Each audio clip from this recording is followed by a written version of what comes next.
Le comité de plaidoyer de suivi des réformes informe et sensibilise ses membres sur les différentes réformes politiques et institutionnelles engagées par les autorités de la transition.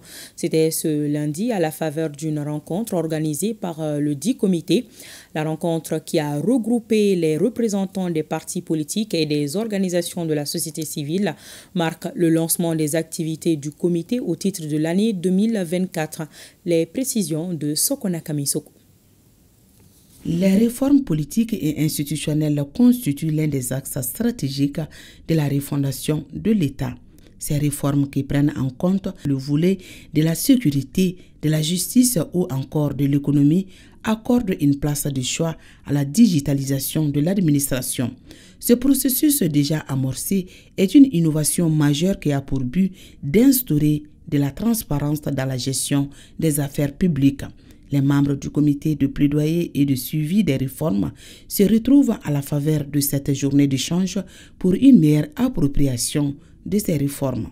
Cette journée se veut un creuset d'échange, de communication entre les participants pour une meilleure appropriation des objectifs du comité de plaidoyer de suivi des réformes et des réformes entreprises par les autorités depuis l'adoption de la nouvelle constitution de juillet 2023.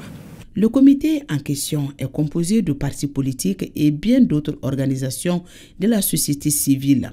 Cette rencontre d'échange marque le démarrage des activités de l'année en cours, un appui aux autorités dans les actions de mobilisation citoyenne. Les autorités de la transition ne peuvent que se féliciter du démarrage de vos activités qui permettra à vos militants et sympathisants et donc à une masse critique de Maliennes et de Maliens de comprendre les réformes entreprises pour la refondation.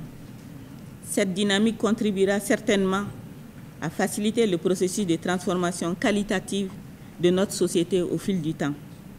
À ce titre, le rôle du comité de plaidoyer et de suivi des réformes, comme celui de toutes les organisations qui évoluent dans le créneau de la gouvernance politique, institutionnelle et administrative, est d'une importance stratégique pour l'atteinte de cet objectif. Les réformes politiques et institutionnelles étant un processus qui s'inscrit dans la durée, les participants se familiarisent avec les notions de dissémination des initiatives en cours en vue d'améliorer la gouvernance au Mali.